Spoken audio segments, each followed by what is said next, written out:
Tu rêves de devenir monteur vidéo en 2024? Tu es au bon endroit. Aujourd'hui, je vais te guider à travers des étapes essentielles pour y parvenir. Alors, installe-toi confortablement pour découvrir les secrets du montage vidéo. C'est parti.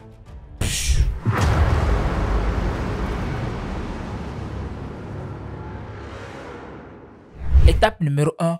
Connaître les bases. La première étape pour devenir monteur vidéo compétent est de comprendre les bases du montage vidéo. Tu dois savoir ce qu'est un cut, un jump cut, une transition, une timeline, un fondu, etc. Familiarise-toi avec les différents types de montage vidéo et surtout les thèmes techniques. Croyez-moi, ça peut prouver que vous êtes un professionnel lorsque vous serez en train de discuter avec des collègues monteurs vidéo. Et pour cela, il faut suivre des tutoriels de découverte. Mais avant, il faut choisir un logiciel de montage vidéo. Aujourd'hui, on a des centaines de logiciels de montage vidéo. Chacun avait ses avantages, mais les plus utilisés sont CapCut, Final Cut Pro, DaVinci Resolve et Adobe Premiere Pro. Si tu es passionné par le montage vidéo, c'est sûr que tu as déjà entendu parler d'un de ces logiciels une fois. Moi personnellement, je suis un pro de la suite Adobe. Du coup, j'utilise Adobe Premiere Pro pour mes montages vidéo, ou du moins dans 80% des cas. Donc si tu es un débutant et tu viens de découvrir cette vidéo et que c'est Adobe Premiere Pro que tu as choisi comme logiciel de montage vidéo, pense à t'abonner pour ne pas rater mes secrets que je vais donner dans les prochaines vidéos à propos du montage vidéo sur Adobe Premiere Pro. Voilà, après avoir choisi ton logiciel de montage vidéo, tu vas maintenant te rendre sur YouTube et rechercher des tutoriels de montage vidéo sur le logiciel que tu as choisi. Tu en trouveras plein et si tu ne sais pas faire, tu risques de te perdre. Attention, commence d'abord par les bases et ne sois du tout pas pressé parce que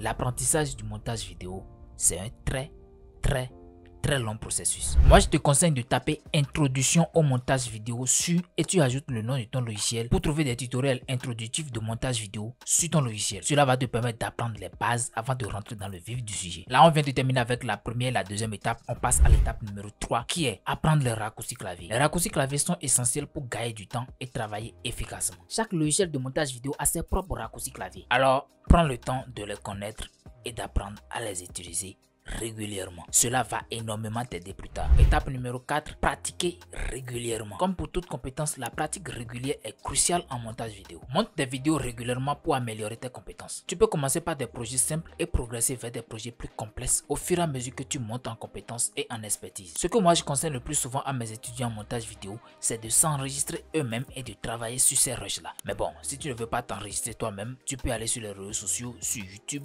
Facebook, pour télécharger une vidéo qui n'a du tout pas été montée afin de travailler dessus. Relève des défis personnels du genre monter une vidéo en 1 heure. Cela va t'aider à travailler sous pression et à améliorer ton efficacité. Crois-moi, les clients adorent ça. Étape numéro 5, étudie les vidéos des autres. Regarde beaucoup de vidéos de tes créateurs de contenu préférés.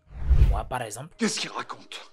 Et analyse comment elles sont montées. Prends des notes sur les techniques que tu aimes et essaie de les reproduire dans tes propres montages. Cela va t'aider à développer ton propre style. Étape numéro 6, obtenir des retours. Montre tes vidéos à des amis, à des collègues ou à des mentors et demande-les des retours honnêtes. Écoute leurs critiques et utilise-les pour t'améliorer. Pour t'aider à avoir des retours sur tes montages vidéo, j'ai créé un groupe Telegram que tu peux rejoindre en cliquant sur le lien en description. Il y a des monteurs vidéo, des graphistes designers qui pourront te donner des avis honnêtes et constructifs sur tes montages vidéo. Un truc très important aussi, au lieu de demander des avis généraux, pose plutôt des questions précises comme: que pensez-vous de la fluidité de mes transitions dans cette vidéo? Tu peux aussi poster tes vidéos sur les réseaux sociaux comme Facebook et demander des avis extérieurs. Indirectement, tu créeras une communauté. Étape numéro 7 est la dernière de la liste qui n'est pas exhaustive. Restez à jour avec les tendances. Ouais, c'est ça. Aujourd'hui, le monde du montage vidéo évolue constamment. Reste informé des nouvelles tendances, des nouveaux logiciels et techniques de montage vidéo en t'abonnant à des newsletters comme la mienne dont le lien est en description. Suis des tutoriels en ligne, participe à des webinaires et lis des articles sur le montage vidéo pour rester